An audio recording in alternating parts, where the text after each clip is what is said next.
Am I the jerk for having a social life that clashes with my family's? My mother divorced my father when I was little, and my brother cut off contact with my father when we were in high school. I've had my fights with him, but now we are actually on good terms and meet twice a week. It's always on the days when my mother isn't in the city due to work, which I made sure of because she's only around 4 days a week. This moving around between cities started last year, so it's new. Before that, I would constantly be around her, especially during the summer because she would take my brother and me to her partner's place, which is like a summer house. I never really had any friends then, maybe 1 or 2, but I would never meet them when we were at her partner's place as it is pretty far away from home. However, this year has been different because I have made some friends. Along with my improved relationship with my father, I have a pretty good but normal social life. Most weeks I meet 2 friends. Combined with meeting my father, this makes me busy 2 to 3 days a week. I had a fight with my mother last week because I wanted to drive home to be there for 2 days in order to meet a friend and my father, instead of staying with her at her partner's place.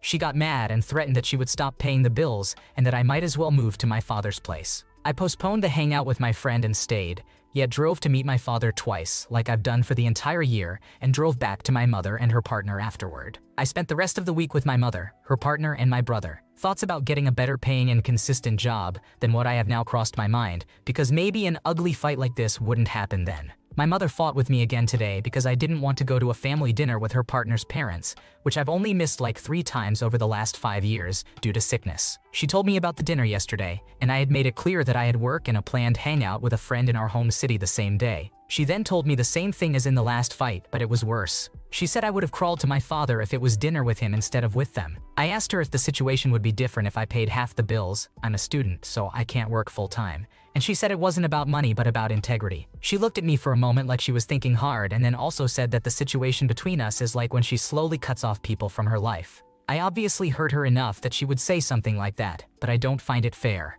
Am I the asshole? You did nothing to deserve criticism. Preventing someone from having their own interests is pretty unreasonable and not fair at all. It's understandable that your mom doesn't like your dad, but her attempts to financially pressure you only serve to push you away in the end. Good on you for maintaining a relationship with your dad. That's important. Am I the jerk if my mom doesn't respect my boundaries when it comes to my baby brother? I am a 16-year-old female and have a large age gap with my biological full baby brother, who is 2 years old. Growing up as an only child for practically 15 years was nice. I love both of my parents, who are 37-year-old female and 38-year-old male, and we have an amazing relationship. My dad never raises his voice with me, but my mom is quick to argue, and so am I due to our strong personalities. I know it's normal for teenagers to have disagreements with their parents, but ever since my brother came along, my mom has been doing things that are starting to upset me. I love my brother so much, and I don't blame him at all. My parents promised me that they would make sure I still had my own space once he was born. That promise has since then meant nothing. My mom will often go into my room with my brother and let him play with my stuff without asking first. She will barge in, and he will immediately grab the first thing he sees and not want to let go. She demands that I let him have it for a little while. At first, I was completely fine with this. Yes, it's annoying, but whatever, he's a baby. That is until she started not putting things back or letting him hold really fragile and expensive things. Even after I try to say no and give him something else, she will proceed to yell at me and call me selfish if I refuse to let both of them stay, even if it's at a really inconvenient time or the item in question is too precious to me. The last straw happened a few months ago when my mom and my brother let themselves into my room while I was unaware and at school. She looked away for a second and he grabbed a glass painting I had spent 10 hours on that was on my bed waiting to be hung up. He dropped it and the whole thing shattered. After that happened, I've been more assertive in telling my mom when I don't want him in my room or touching my belongings. She's yelling at me more and more because of this. Using excuses or gaslighting me into saying this doesn't happen often. She broke my trust with the painting. As I write this, she took my tripod an hour ago for my brother and has not returned it, even though they've moved on from using it. All I ask is for my space and personal items to be respected more. Am I the asshole? You did nothing wrong here. Not only is him being in your room annoying, but it also sounds like a safety hazard. He could have been seriously hurt when he dropped the glass. Raising a kid is hard and stressful, but that doesn't mean he gets to do whatever he wants just because he's a baby. Would I be the asshole if I got my dream dog, even though my partner will be upset? I don't feel like I'm in the wrong, but a second opinion would be helpful. I am a 23-year-old male who just moved into my first apartment on my own. I've only lived here for 5 months. It's a 1-bedroom shoebox, but it's mine. The best part is that it allows pets. I'm planning to get a dog very soon. My family has had dogs all my life. The problem I'm having is with my girlfriend, who is a 21-year-old female. She doesn't live with me, but she's over a lot. When I told her I wanted to get a dog, she was excited until I mentioned I wanted a dachshund. I love dachshunds. I grew up with a little brown dachshund named Teddy. We had a couple of other dogs at the same time, but Teddy and I were bonded. He was a really sweet, gentle, and well-trained dog. I loved him so much. As a kid, he would jump up and snuggle into my bed during storms, and I loved it because I was really scared of big storms back then. He was my best friend until he passed. I've always wanted to get another dachshund. My girlfriend, however, doesn't like small dogs. I didn't know this until I mentioned what breed I was planning to get, and she flipped out. She says she can't stand tiny dogs because they jump, bark, and are just really irritating to her. She loves big dogs, but apparently small ones are all demons to her. I told her I would train the dog and make sure it was well behaved. This isn't my first time having one, but she insists that small dogs can't be trained, and she won't want to spend time with me if I have one around. Now she's giving me the silent treatment because I'm not backing down and still want a dachshund. My parents are on my side because they love Teddy too and are excited for me to get another dachshund. My dad even offered to help dog-proof my apartment and help train the dog since he was the one that originally trained Teddy. My friends are kind of split. Since she doesn't actually live with me, some are saying her opinion doesn't matter on what dog I get. Some think that I should compromise and find another breed that we both would like, so she feels more comfortable. That doesn't feel fair to me. I've been looking forward to this for so long, and I just don't understand why she's being so weird about it. She won't tell me specifically why she hates small dogs. She just does, and that's it. We've been together for 2 years, and she's never acted like that before. I'm so confused. So Reddit, would I be the jerk if I disregarded my girlfriend and got a dachshund anyway? Should I reconsider?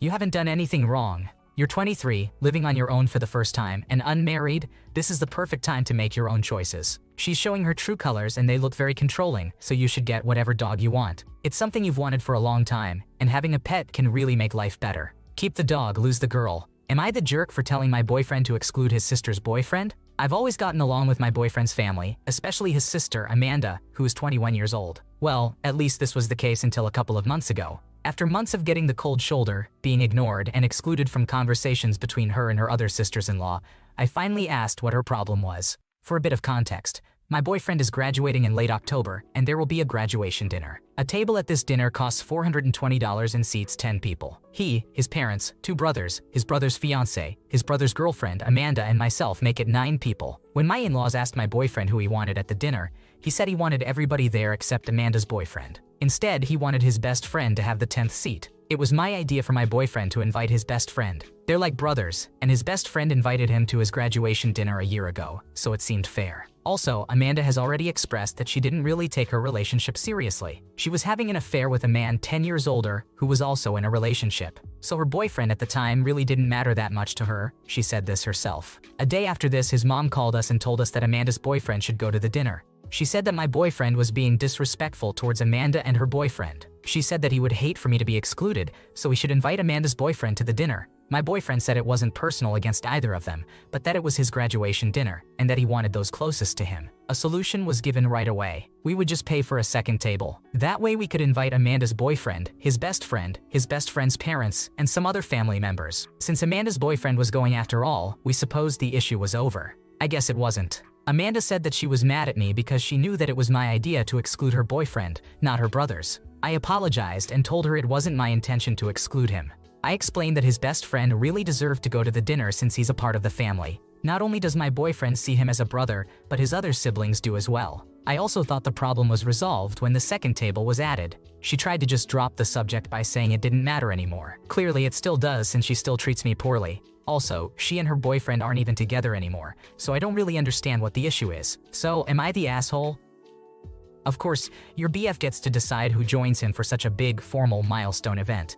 And it's clear that BF chose to go with your idea because it was a good call, not because you were manipulative or controlling. Given the status of the various relationships and the obvious reasons to include BF as friends, sister-in-law should have gotten over it rather than demonizing you. This graduation dinner isn't about Amanda, it's about your BF, and he deserved to celebrate with the people he knows and loves. If Amanda wanted her BF to come to a family dinner, she should have hosted a dinner at another time. Am I the jerk for telling my cousin how bad his brother is? For reference, I am an 18-year-old woman. My baby cousin is a 6-year-old boy, and his older brother is a 17-year-old boy. When I was in 5th grade, I moved to my aunt and uncle's house due to some parental issues my father had. It was my aunt, uncle, me, my older cousin, Dave, his brother, Lee, my brother, Gage, and the youngest cousin. All names have been changed for privacy. Soon after Eddie was born, my grandmother, Deed, moved in as well after my aunt got sick. During this time, the only people who took care of Eddie were my grandmother and me. Soon after, my aunt passed, and our household went through several changes such as moving and some of the children being separated. Currently, it is now only my grandmother, Eddie, and me. Lee ended up living with his biological father.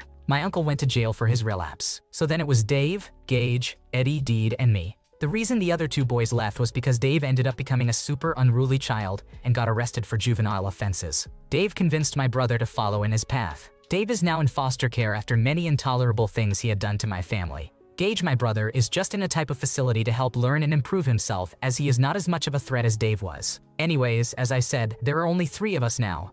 My grandmother, Eddie, and me. Eddie is a very loving child, and I love him so much as if he were my own child. We even look alike, and it's a fun game to see how many people think I am a young mother. Well, Eddie sometimes misses his older brother Dave, and it makes me so angry that he still finds good in Dave. I wish I could explain how horrible Dave is, not just to me but to my entire family, and sadly, including Eddie. I try to tell Eddie all the horrible things Dave did to him, but Eddie is still young and was even younger when it happened, so he doesn't remember much. I just don't want Eddie to get hurt again if Dave ever contacts or sees him again. However, I know from experience it is up to the person whether they want to forgive the person who betrayed them, as I have with my parents. It's different because I want him to be safe and happy, and I feel in my heart, body, and soul that Eddie would just get hurt again, and I don't want that for him. Just thinking about it hurts me, but I don't want him to ever resent me for holding him from having that decision himself. So, am I the asshole?